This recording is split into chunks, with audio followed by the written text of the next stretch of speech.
Hi, Dominic. Hi, Haley. How Hi, are you Josh. both? I just need to. They get me really annoyed with me doing this, but I just need to try and explain to Haley because she hasn't understood it the third time I've said it now. That shield in the background, I invented. I thought you'd recognize it. But yeah, I'm so that's What are you talking the about? ship. That's You a did ship. not invent Captain America. You did No, I not do. invent the I Captain played a America character shield. who was Iron Man's dad, who created the shield. I've tried to explain it. You won't understand In it. Captain America? Yes. You were in Captain America? Yes. I didn't know that. I know nothing But about my it. character made that shield. It's made of vibranium, 90% vibranium. Wow. Mm. It's a hell of an accolade, but Yeah. That Dominic, is so cool. It's been in the background of multiple people we've been interviewing. That's why I've been with. trying to tell you, and you still haven't understood. I'm not sure you do. Don't, Still, I've never you still seen. don't understand. I've never seen a Marvel film. It's the strongest shield in the world. It's stronger than any kind of metal. Anyway, I'll explain it You should afterwards. carry that around with you. I should carry it around with me. Go with You the know, suit. Dominic, I know you've done some great TV work before. Preacher was a favorite of mine, and this is a first for you, Haley. But how beneficial would you both say it is as actors to be able to tell a story like this over 10 one-hour episodes? It's making filmmaking like this is all at once like daunting as it is exhilarating. I've made a lot of independent cinema, and to create something on this scale and to do your best to create a character that is potent and honest and complicated and complex, and to have collaborators like Apple TV Plus and John Bokenkamp to and also to work with fantastic actors like Dom and Jason, and just the quality of television that Apple's committed to making is such a privilege. Yeah, and same for you, Dominic, to come and play this character over such a long period of time.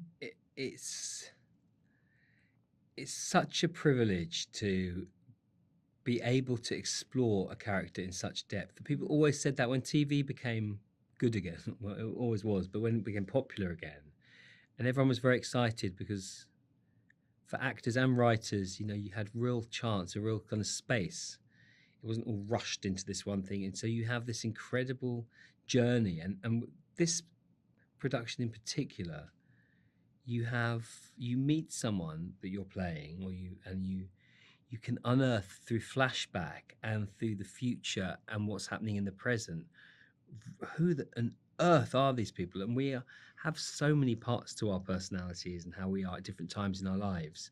To have that texture at your fingertips, to have the knowledge, and this I say in particular, more often than not, you're presented with maybe 2 scripts and the others are being written and you don't really know. We had all 10 had episodes everything up front. Had everything, and it was like the answers were there. It's like, Yeah. I wonder what was happening back then and what their relationship was then. Oh, it's here.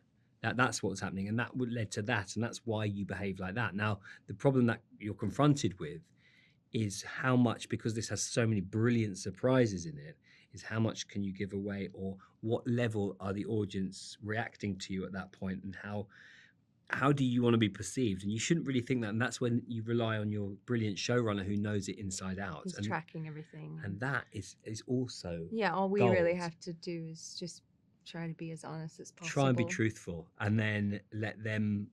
But it is such a heightened world and such an elevated concept with these prisoners, and then but I feel like really at the heart of the story, it's about seeking your truth and resistance and the choices that we make and how we behave when we're faced with impossible choices. Yeah, absolutely amazing. And Dominic, we see you at the tail end of that incredible fight scene in the snow. So what was it like shooting in those conditions, and obviously with an action pro like director with Sam Hargrave? I've been really fortunate. I think Preacher and this, I worked with 2 of the best stunt teams you can imagine. I've worked with quite a few, but they, in terms of the imagination.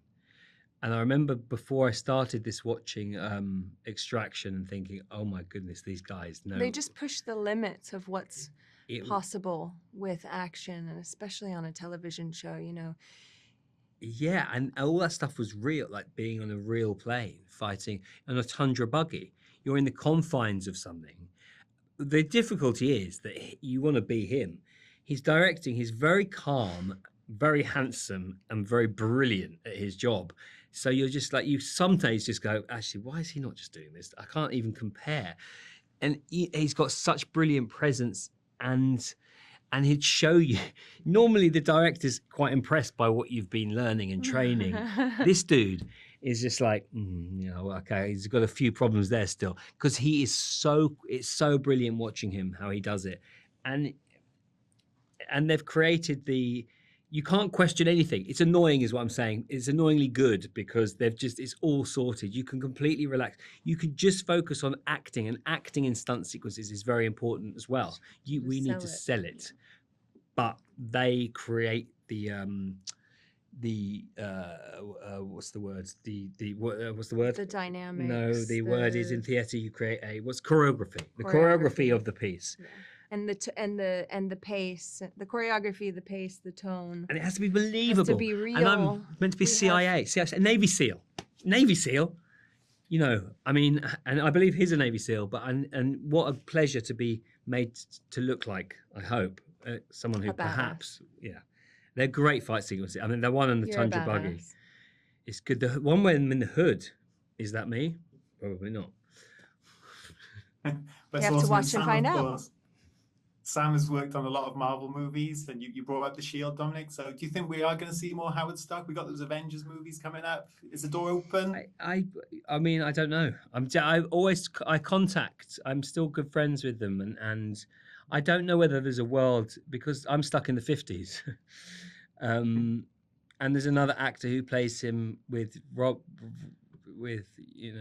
Downey Jr. So it's quite sad. And there was the TV show, which was really fun. I hope so, because he's an amazing character. He's such fun, but he's from a certain time. But I hope so. I really, really hope so, because, again, it's one of those things. And it's like this. This show is amazing, and I really stopped and looked at the real plane in the field and was like, this is a very lucky experience, and this is happening much less and less. I look back on Captain America and the Marvel world and think, that was so... because you're thrown into it at the time and you don't realize what an incredible thing it is, and to be part of, and to get to be with Stan, with Stan, to do a scene with him, and like was just like, oh really, yeah, you wrote those comics, cool. But now I'm like, wow. So I really hope that I get the opportunity to play him again, because he's really fun. He's a character from the 50s. He's an inventor, but makes sort of war shields, yeah, but also war military stuff. Yeah. And I have to check it out. Yeah. Fascinating character, like the two characters that you play in this series, and I cannot wait for people to uncover their secrets. So Dominic, Kaylee, thank you so much for taking the time. Thank you so much. Interesting to hear from you.